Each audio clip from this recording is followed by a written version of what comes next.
Yeah. Nice to meet you, everybody.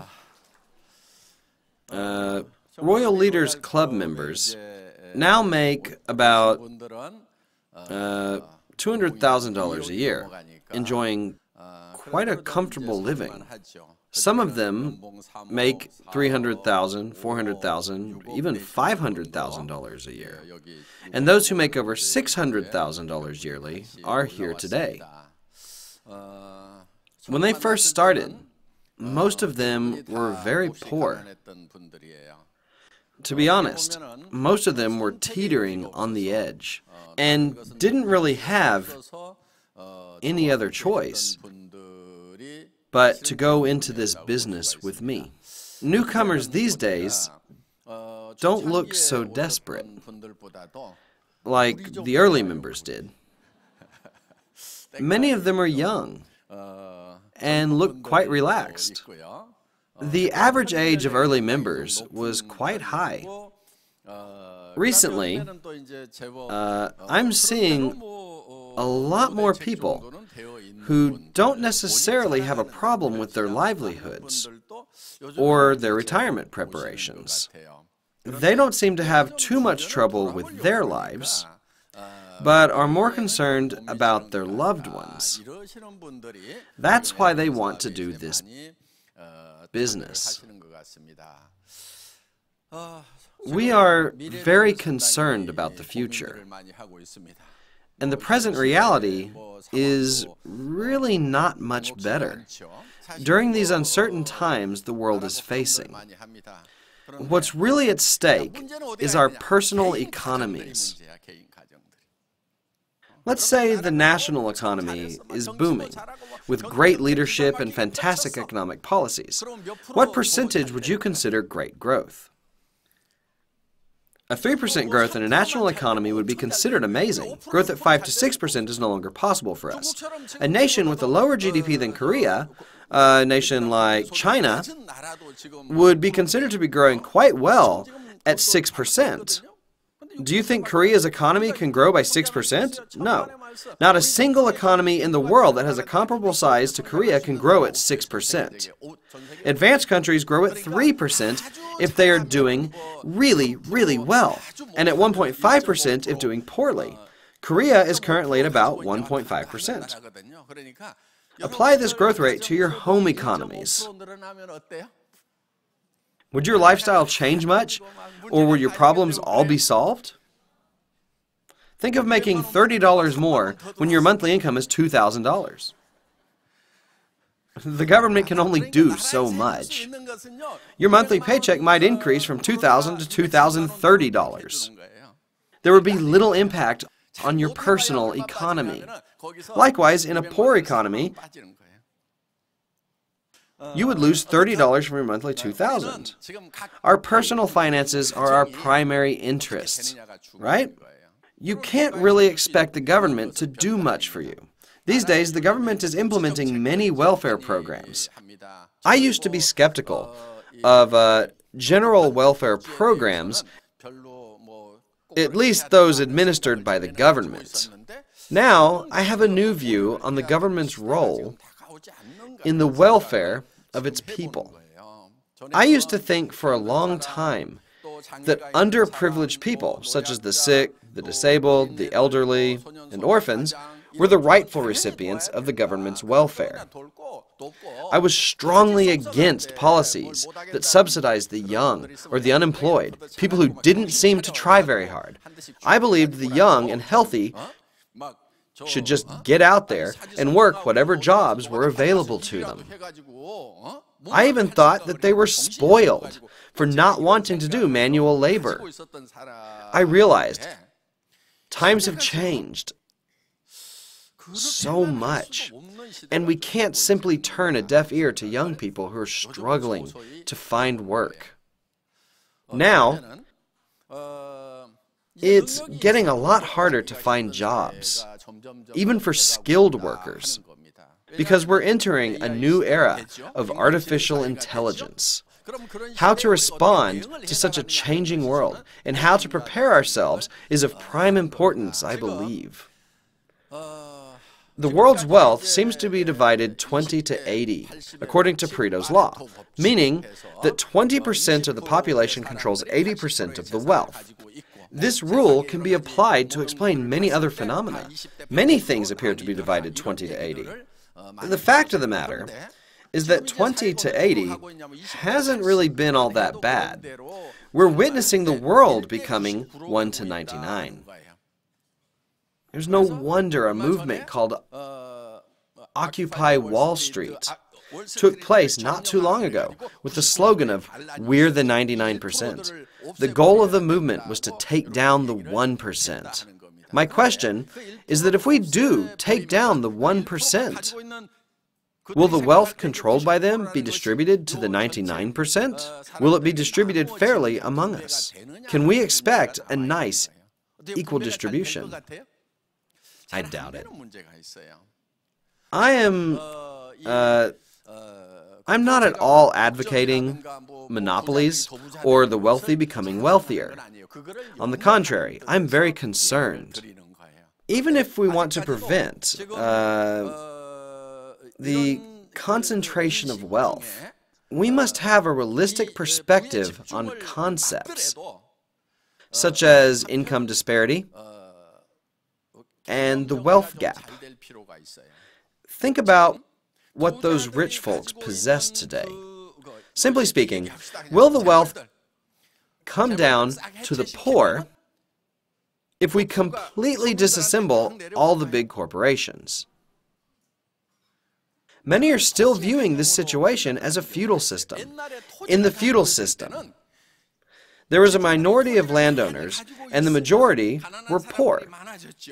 If the land owned by those landlords was taken away and given to the poor, would wealth redistribution be possible or not? That's possible with land in a feudal system. On the other hand, would wealth redistribution be possible with current forms of wealth, such as factories or computer systems? Can they be dismantled and still retain their intrinsic values, thus making redistribution possible? That's not likely.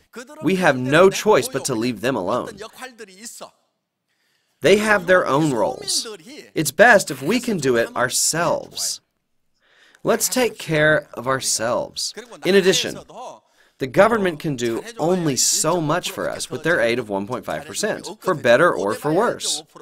Don't put all your hopes on them. Those big global companies make their ways in the world and create jobs in various different industries. Let them do their jobs and contribute to the economy in their own ways. Personally, I'll be happiest if we, the average people, can take care of ourselves. Yeah. However, we average people can't improve by just getting 1, 2, or 3% more. Why not?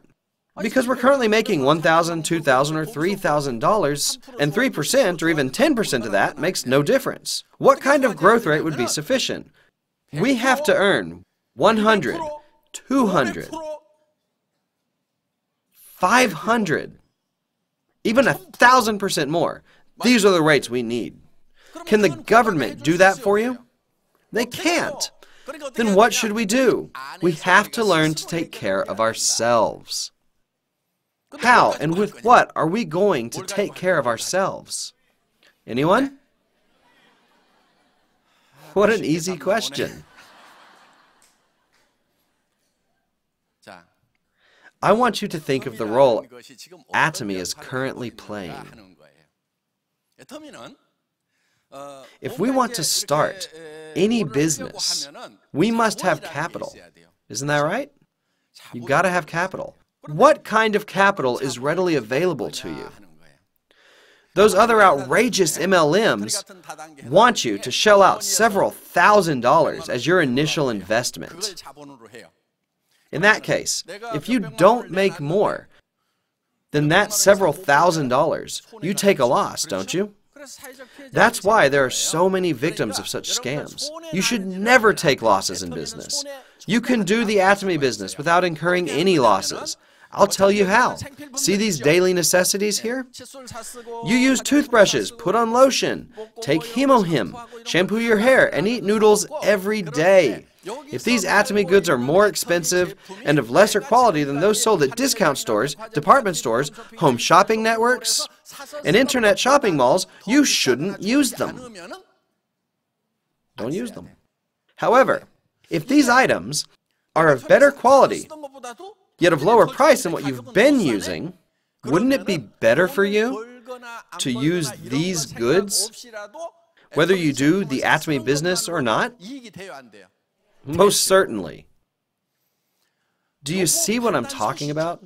That means you possess more than enough intelligence to do the Atomy business. If you ever think, am I smart enough to do this? Or will my weak academic background keep me from succeeding? Just put it out of your mind. What I just told you is the most crucial aspect of the Atomy business. In other words, are Atomy goods of better value than what you usually use? If you're able to go to our website, check the prices of our goods, and decide for yourself whether or not they're priced lower than the other brands, if you can do this, you are intelligent enough to succeed in the Atomy business. So please stop making excuses. Many people make excuses, saying they're not smart enough, or they have poor education, or some other reason for failure. As long as you're capable of understanding that using Atomy goods is advantageous for you, you have the ability to tell that this business has potential. Look, everyone uses daily necessities. We have to. We use them even when we're poor, right? Even the poor brush their teeth, don't they? Of course. They shampoo their hair, right? Of course they do. Things like that are required in life. Interestingly, more cosmetics are sold in slow economies. Why is that? During our IMF crisis, every sector of the economy did poorly, except for cosmetics. Before the crisis, wives could afford to take it easy at home. Once their husbands lost their jobs, many women decided to find work. They had to put on makeup to go out and look for jobs. People bought more cosmetics, so cosmetics companies made more sales. Cosmetics sell even in a slow economy. The slower the economy is, the more cosmetics are sold. I'm saying that our products are bound to be sold, regardless of the economy. We use these goods regardless of economic conditions. How likely is it for your friends or your acquaintances to disagree with you when you're convinced that these goods are of great value? They will agree with you. If they're fully informed, they'll reach the same conclusion. That's how you spread the word and consumer groups get formed. It boils down to receiving compensation while you're spreading the word. Have you made any investment so far? Not at all. Your living expense is your capital. You have to buy these necessities anyway, and you got a good deal on them. Did you take losses or gain benefits? You gained benefits. The next step is to grow your organization. Will it grow on its own, or will you have to put in effort? To put in effort by talking to others about it. When you're finally ready to inform people, you must be completely convinced that this business is going to be successful. From a theoretical perspective, does this business sound doable? It's definitely doable because it's theoretically feasible. Look at us. We have grown consistently over all this time. Our business has not produced a single victim. What truly matters is how determined you are about starting this business. You should be convinced about this business because we're grounded by a very sound principle. Nowadays, I see many people who really should be working with us. Folks who were born in the late 50s are beginning to retire now. They are the prime-time baby boomers. Those who were born in 1955 and 1956 have retired, and now the 57 and 58 ones are beginning to retire. Still, they have many years left to live. It looks like we live, on average, 40 years after retirement. The current life expectancy is 90. But my generation is expected to live until 100 years of age. We have to live 40 more years. Do we have pension income to live on? So-called successful people have pension. Is it sufficient? They can possibly make ends meet. However, pension is in no way sufficient for a luxurious lifestyle. It might be barely enough. Rumor says the national pension system is not running well. And there's a risk we might lose it altogether. You have to know this. Therefore, successful people are now facing a hard path of planning a new life. How are they going to plan their new lives? Let's assume those successful people have worked for the government, big corporations, schools, and other decent employers. How are they going to support themselves after retirement? With their pensions? Pension alone won't be enough. They need to come up with a plan B. And most of them decide to run their own businesses. They open cafes, diners, and most notoriously, chicken restaurants, which have infested the entire nation. Those businesses have gone through fierce competition and have run their due cycles. The sad reality is that most retirees pour all of their severance pay into their businesses, only to become penniless. You should not have to spend money at all. You must not spend a dime of your severance pay or pension. Save all of it. At the same time, you must look for a job that doesn't cost anything. Does Atomy require investment? We don't. Atomy just wants you to use our daily necessities and tell others to do the same. That's all there is to it. That's why this business is so appealing to retirees. Of course, some might not be good at this and might quit. Still, what would they have to lose? Their severance pay and pensions still remain untouched. Don't idle around or waste your time hiking or watching TV all day. Come to our seminars day in and day out. Go to your center regularly and don't miss out on any events. If you keep getting exposure like that, you will get the hang of it. This might be a little new to you, but you will figure it out. This is how you should do it. Just say, let's just go. It wasn't as bad as I thought it would be. Just keep repeating those two lines, and you might be pleasantly surprised. You might run into someone who was born for this. Okay, some of you might not meet anyone born for this. It doesn't matter.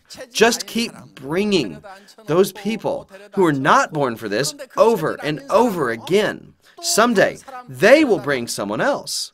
Then one day, among all of them, a star might be born. You might be someone who is just too shy to even open your mouth. Or a natural thinker with solid ideas, but no ability to really talk to others. Surprisingly, there are some people who are natural-born speakers. If you happen to be a poor speaker, bring smooth talkers to a seminar.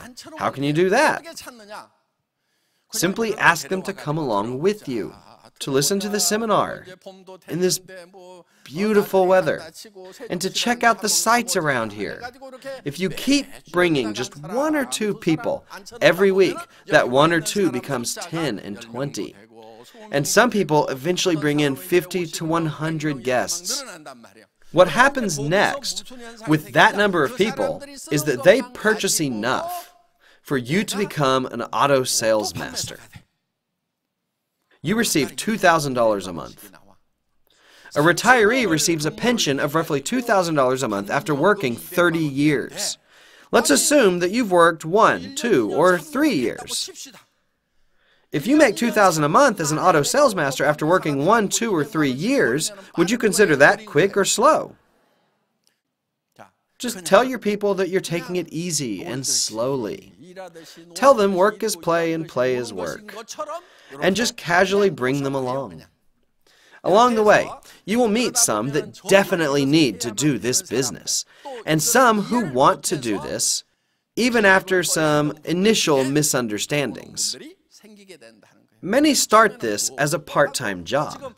To those who work but think they don't have an adequate retirement plan, show our seminars after work, or whenever possible.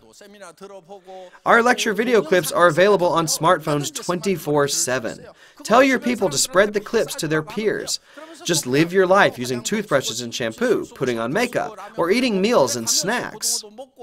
As you go on, your organization will grow, and you will be successful in the Atomy business. Simply living your life becomes marketing for this business.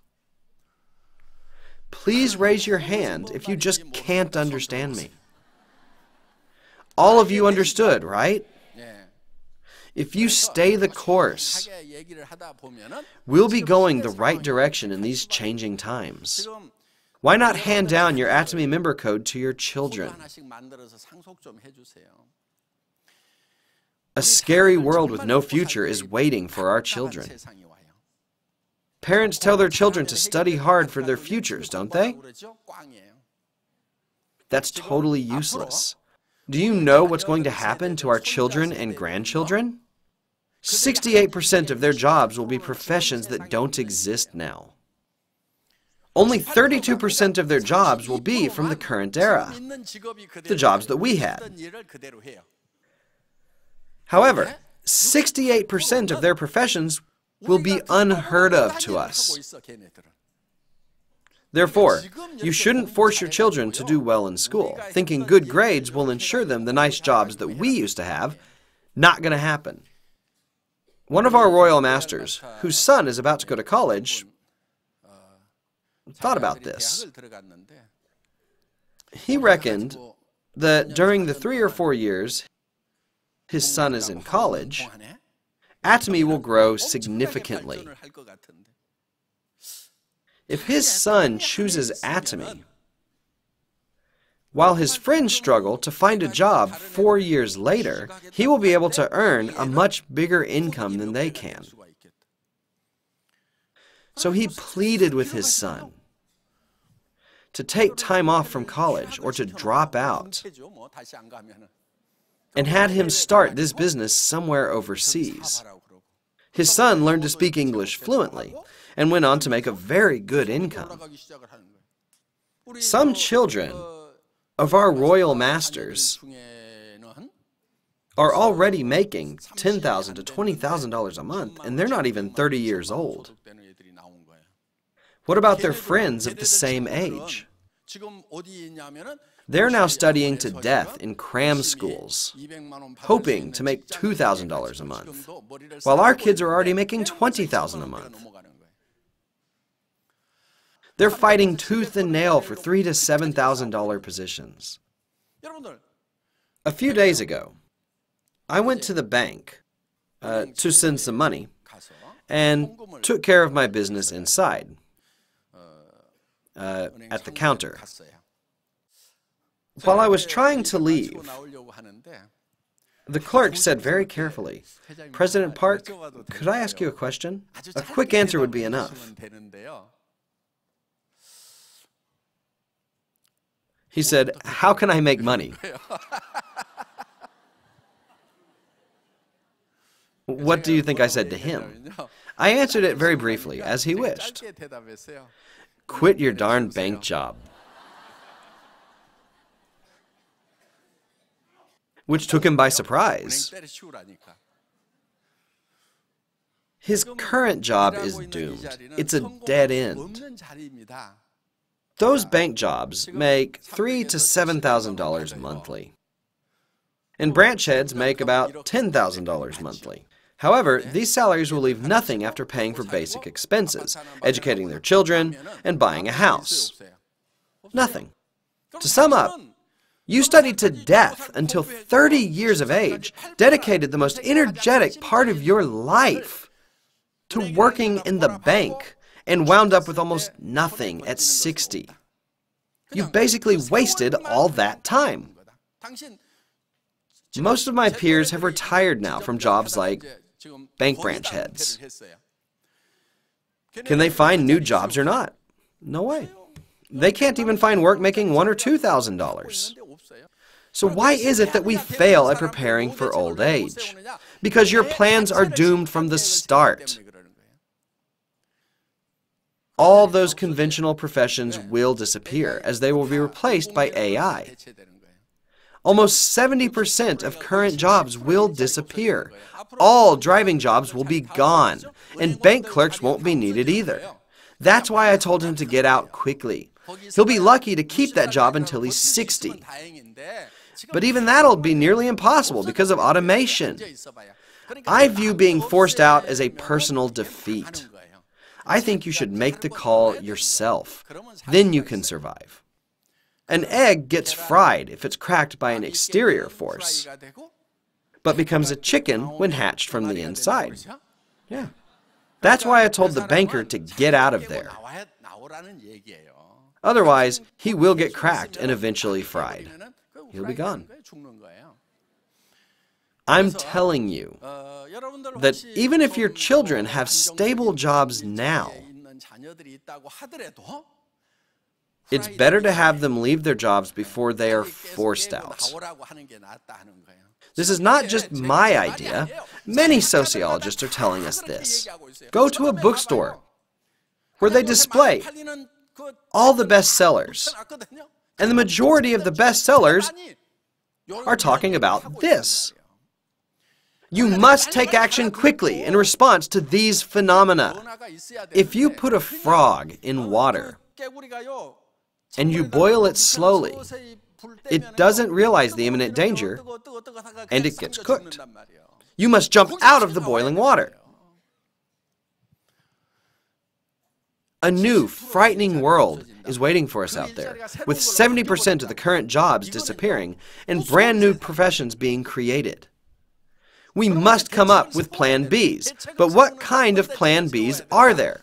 If you wanted to earn $2,000, $3,000, $5,000, or $7,000 a month, there are no Plan Bs. Why not?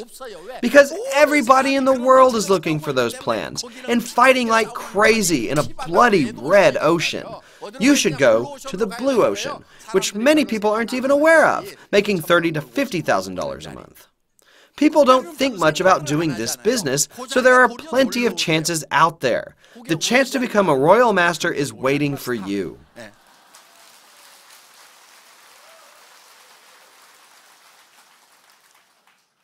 You must take offensive positions in this day and age.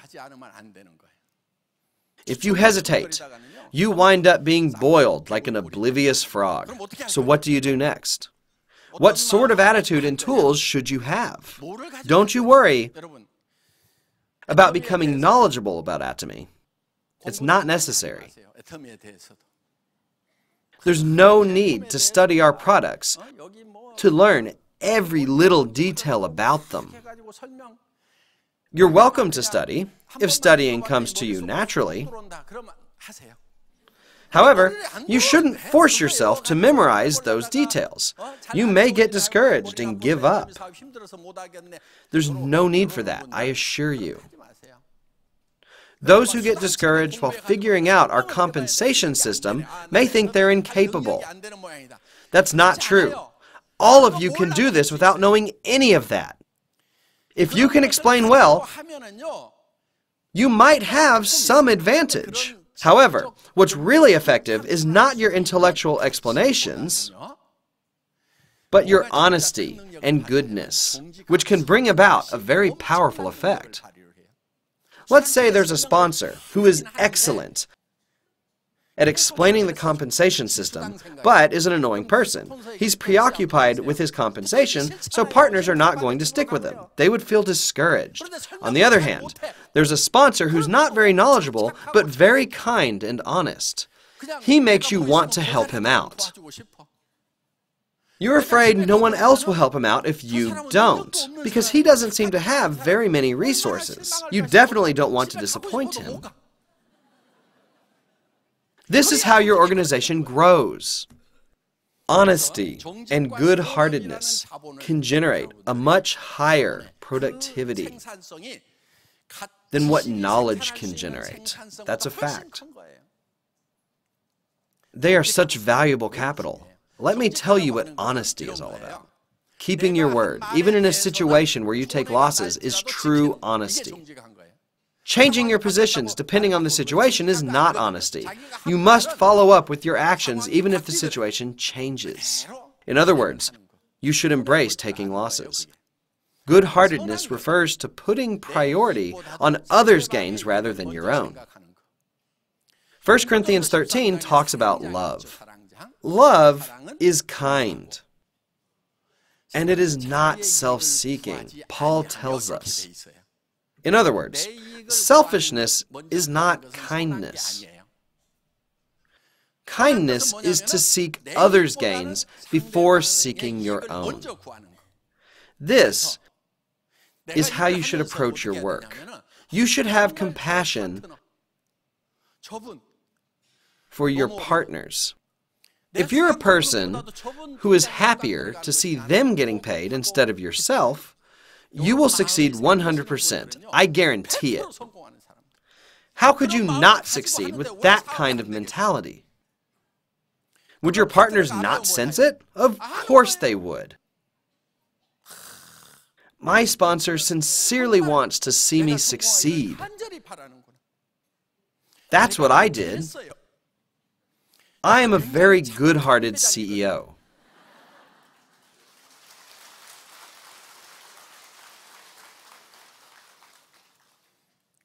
I'm not embarrassed to tell you this. Why not? I have evidence. The early members of the Royal Club went through a lot of hardship. And I wanted to see them succeed from the bottom of my heart. I wasn't much better off. I was a credit delinquent and had little money for the company. Although I was in a dire situation, I genuinely wished for their success. I sought my partner's gains. Normally,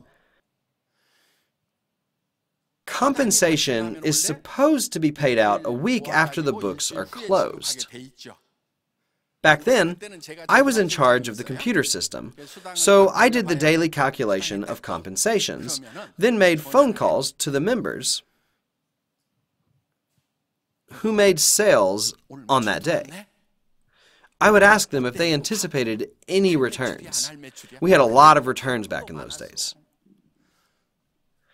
When they said they were sure of no returns, I was thrilled for them.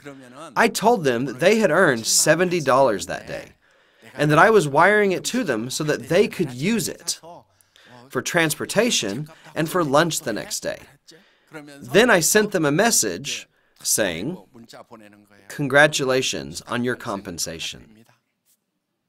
I hope you can earn compensation every day. Let's hope together for even higher compensation. How I looked forward to sending those messages. Do you know how the company was doing back then? How I wished CEO Kim of Colmar B&H would give us goods on credit. Do I look like a con artist? He wouldn't deal unless it was in cash. Therefore, we only got a small quantity of goods every day. What about me, the CEO of this company? I needed income too, didn't I? My wife was working for $1,500 a month, and we used to live in a $500 a month rental home. Wouldn't I also want to bring home at least $1,000 or $2,000? Don't I need it too? I desperately needed to make money too, of course. However, my people, who are now Royal Club members, were in even more dire situations than I was. If I didn't send them money right then, they had to walk instead of riding the bus. They would have to get up at the crack of dawn, couldn't afford lunch, and drank only water. I was able to sense what kind of hardship they would have to go through. Do you think our early contractors believed that I cared or not? They knew for sure that I did. Again, we don't seek our own gains. The success of others should be your priority. That's what honesty and kindness are all about. That sort of attitude is far more productive than just having a lot of knowledge and has the potential of generating a much greater value. Are you all good-hearted people? I sure hope so. Those of you who haven't been nice can decide to start right now.